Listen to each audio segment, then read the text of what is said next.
नाराजगी इसलिए है क्योंकि इंडिया ने अपने होस्ट होने का फायदा उठाया।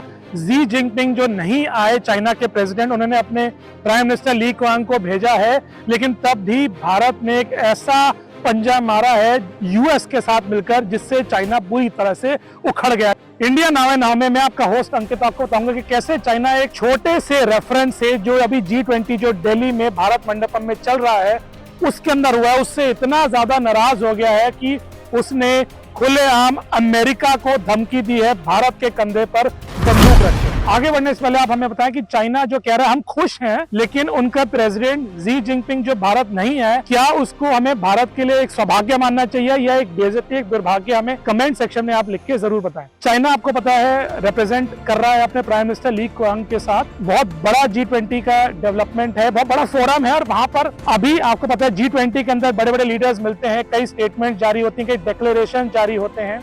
एक अभी यूक्रेन पे भी एक डिक्लेरेशन हो रहा है, पिछले साल भी ट्राई किया लेकिन नहीं हुआ, रशिया ने अपोज किया, इंडिया न्यूट्रल रहा, चाइना ने भी रशिया का साथ दिया, अपोज किया, लेकिन कुछ नहीं हुआ क्योंकि आपको पता है वेस्ट और अमेरिका चाहता है कि यूक्रेन पर रशिया को कंडेम करें और इंडिया और चाइना चाहते हैं कि ऐसा ना हो।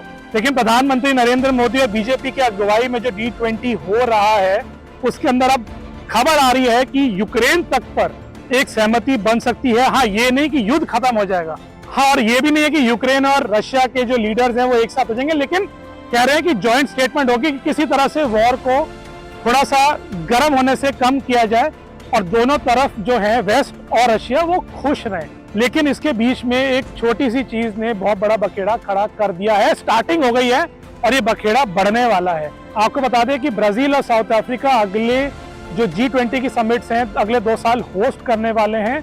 बात आई थी कि 2026 में कौन होस्ट करेगा।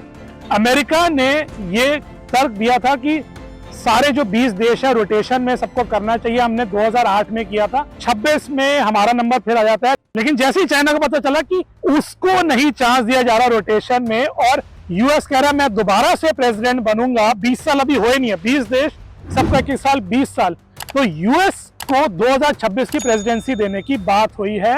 अमेरिका ने इसको धक्का दिया और बाकी देश मान गए, लेकिन चाइना नहीं माना, वो बहुत बुरी तरह से कह रहे हैं उखड़ गया है।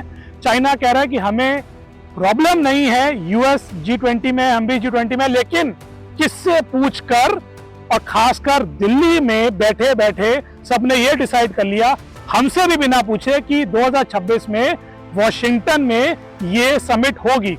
इस चीज ने अच्छी खासी शांति को भंग कर दिया है। भारत होस्ट है और काफी बड़ा फैसला इस पे भारत करेगा। चाइना ये कह रहा है कि भारत ने ऐसा कुछ नहीं किया, सवाल इस पे नहीं उठाया। जैसे यूएस ने कहा हम 2026 में करना चाहते हैं, सीधा सीधा डॉक्यूमेंट तैयार करवा दिया और यूएस को प्रेसिडेंसी एक तरह से गिफ्ट कर दी। ये चाइना के लिए बड़ी बेइज्जती की बात है। चाइना इसको लाइटली नहीं लेगा, शांति को इसको समाप्त करने का ही रीजन समझा जाए और इसके बाद अगर चाइना कुछ बड़ा कदम उठाता है तो इंडिया और अमेरिका उस पर कंप्लेंट ना ही करे तो अच्छा है। अब यकीन मानिए इस पे भी बहुत बड़ा मुद्दा बन सकता है। चाइना को रशिया का सपोर्ट मिलेगा, आप ये जानते हैं।